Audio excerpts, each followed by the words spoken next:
faire des œufs acidulés. Ajoutez le sucre en poudre dans l'eau chaude, mélangez jusqu'à ce que le sucre soit complètement dissous. Battre les œufs avec le lait, l'essence de vanille et le sel.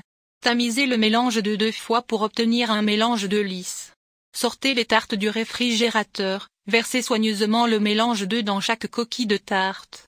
Les tartes aux œufs sont essentiellement une pâtisserie qui contient beaucoup de graisse et de glucides, car le beurre et la farine sont les principaux ingrédients qui composent la plupart de ces calories. Ce n'est pas le meilleur choix à manger lorsque vous mangez sainement, mais, avec modération, les tartes aux œufs peuvent être conservées lorsqu'elles sont contrôlées. Ne roulez pas la pâte pour les coquilles de tarte trop fines. 2. Placez la plaque à pâtisserie sur la grille la plus basse pour cuire les coquilles de tarte sans trop cuire la crème aux œufs, ce qui fait généralement gonfler la crème aux œufs, puis s'effondrer et couler plus tard. Les tartes aux œufs sont alors plus délicieuses lorsqu'elles sont servies chaudes. Si elles sont froides, réchauffez-les environ 5 minutes au four, pas au micro-ondes. Selon la légende, la tarte a été inventée par les sœurs françaises célibataires qui dirigeaient l'hôtel dans les années 1880, donc en France. Le nom réel de la tarte est tarte des demoiselles Tatin, la tarte de 2 femmes célibataires nommées Tatin. Les tartes aux œufs portugaises peuvent exiger uniquement des jaunes d'œufs et de la crème épaisse, tandis que les tartes aux œufs de Hong Kong peuvent exiger du lait évaporé et des œufs entiers. Les tartes portugaises aux œufs ont une garniture lisse et crémeuse et une croûte croquante.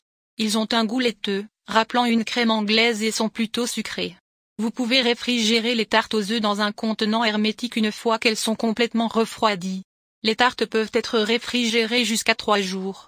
Avant de servir, chauffez les tartes aux œufs dans un four préchauffé à 140 degrés Coulomb pendant 5 minutes au maximum, ou jusqu'à ce qu'elles soient chaudes au toucher. Tartelettes aux fruits frais, avec des fruits frais et non cuits comme les fraises, doivent être conservées au réfrigérateur jusqu'à 1 jour. Les fruits frais ne gèlent pas bien.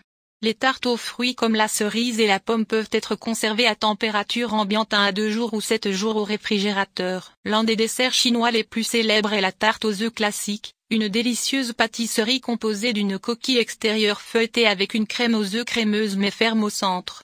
L'origine de ce dessert traditionnel chinois est vague.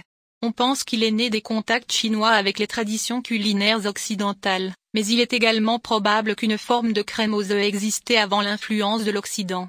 On pense que la variété de tarte aux œufs chinoise est un croisement entre la crème anglaise classique aux œufs, qui est beaucoup plus crémeuse que la tarte chinoise, et les célèbres tartes portugaises, connues sous le nom de pastéis de nata, qui sont particulièrement populaires à Macao.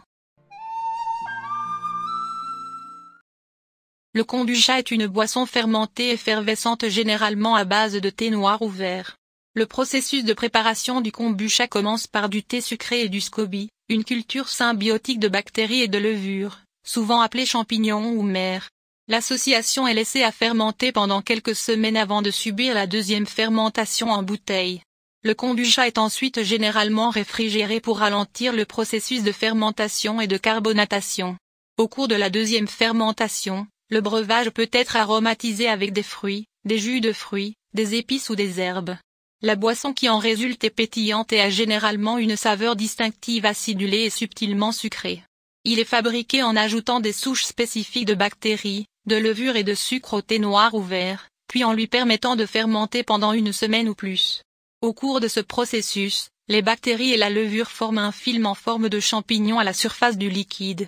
C'est pourquoi le kombucha est également connu sous le nom de thé aux champignons.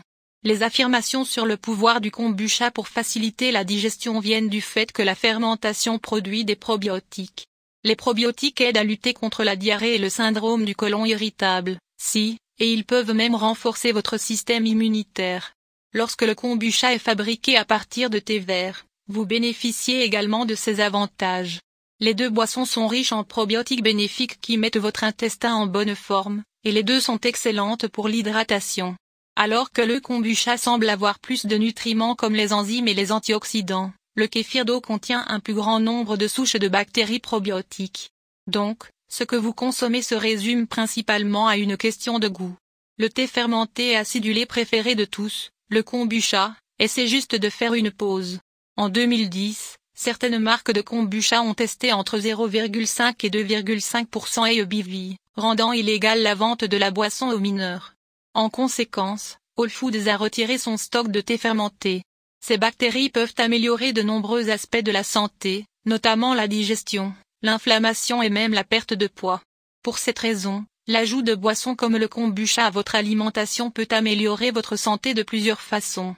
Résumé, le kombucha est un type de thé qui a été fermenté. Par mesure de précaution, les jeunes enfants, les femmes enceintes et toute personne dont le système immunitaire est affaibli devraient éviter de boire du thé kombucha jusqu'à ce que d'autres preuves soient disponibles. Le kombucha est disponible dans les magasins d'aliments naturels et les épiceries, où vous pouvez acheter un kit de démarrage et le préparer à la maison. Pourquoi le kombucha acheté en magasin est-il si cher? Eh bien, n'importe quel brasseur domestique peut vous dire que le processus de fabrication du kombucha prend plusieurs jours, ce qui signifie qu'il demande plus de travail que d'autres boissons gazeuses comme les sodas. C'est aussi une fermentation en direct, avec des besoins uniques d'embouteillage et de stockage qui font grimper le prix. Nouilles dandan ou chinois simplifié. Dandan mien chinois traditionnel, est un plat de nouilles originaire de la cuisine chinoise du Sichuan. Première, sauce dandan, il s'agit d'une sauce anesthésiante, salée et légèrement noisette à base d'huile de piment, de poivre de Sichuan moulu, de 5 épices chinoises, de sauce soja, de bouillon de poulet et de vinaigre de riz.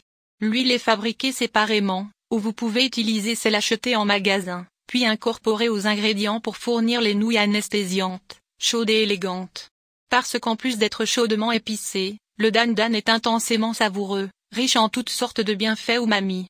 L'un des ingrédients de signature dans le plat est une variété de moutarde verte conservée appelée suimiya seai, qui contient une saveur intensément terreuse sucrée et salée.